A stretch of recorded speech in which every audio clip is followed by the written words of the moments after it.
One of the great things about living in Florida is we always have an abundance of seafood right at our doorstep.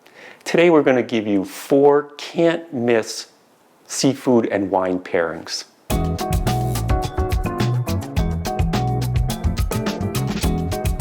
So here's the thing.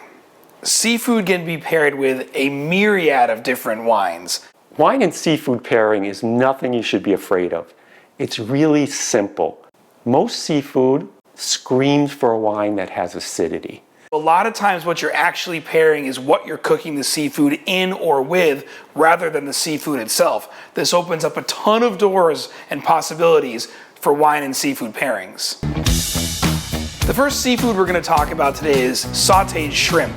Now, shrimp are kind of like oysters in the sense that depending on where they come from, it will impact what they taste like. There can be sweet shrimp, there can be savory shrimp, there can be fishy shrimp. Depending on how you cook the shrimp, if you use a lot of garlic, you're gonna need a wine that's gonna be able to stand up to these flavors because again, the shrimp tend to be a little bit more mild. Some people add cheese in a saute, some people add onions or certain vegetables. So having Limousin Vermentino, it is a little bit weightier. You get a lot of orchard fruits and it's a bit saline. It really matches shrimp perfectly. And depending on how you saute them, it almost doesn't matter because Vermentino is your answer.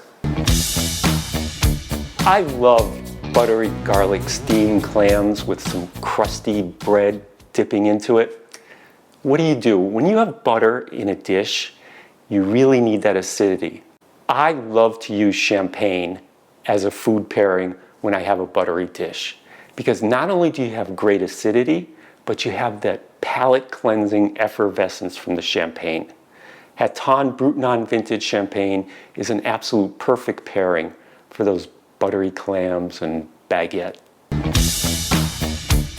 Another seafood pairing that I really enjoy is taking blackened grouper and serving it with white Burgundy. Now, you don't have to go crazy and do Puligny Montrachet and spend all your money. You can do something beautiful like a Bourgogne Haute Côte de Beaune, which will save you a lot of money, but it's still Chardonnay that's seen a little bit of oak time.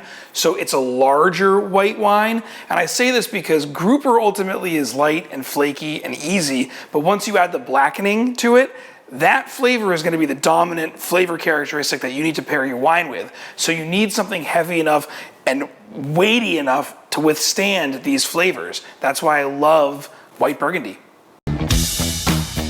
Another local fish that you'll find almost year-round here in Florida is red snapper. If you oven roast a red snapper, you get this delicate, sweet meat. What are you going to pair with it? I personally love to use a dry Riesling. The Pfluger Dry Riesling from the Pfalz is one of my absolute favorite seafood wines. It has this crunchy acidity, flavors of lime and flower blossoms. It really is an absolutely delicious wine.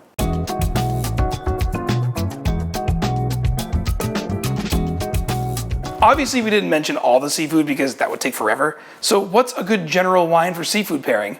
Before I answer that question, make sure to like, subscribe, and ring the notification bell, and leave some comments below. Maybe you'll see them answered in a future video. One thing to remember is you can almost never go wrong with champagne and seafood as a food and wine pairing.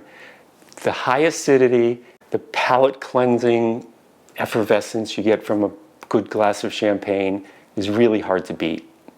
One of the greatest seafood pairings for me is Chablis with everything. It's unoaked Chardonnay from the very north of France, and it's just got big, bright acidity, and it's just so much fun with stone crab and oysters, and basically anything that comes out of the ocean that's got a shell. I want some Chablis with it. So now that you've seen some of our favorite white wine and seafood pairings, book a flight, come visit us in Florida, and shop at one of our ABC retail locations across the state, or visit us online at abcfws.com. And check out some of our other videos.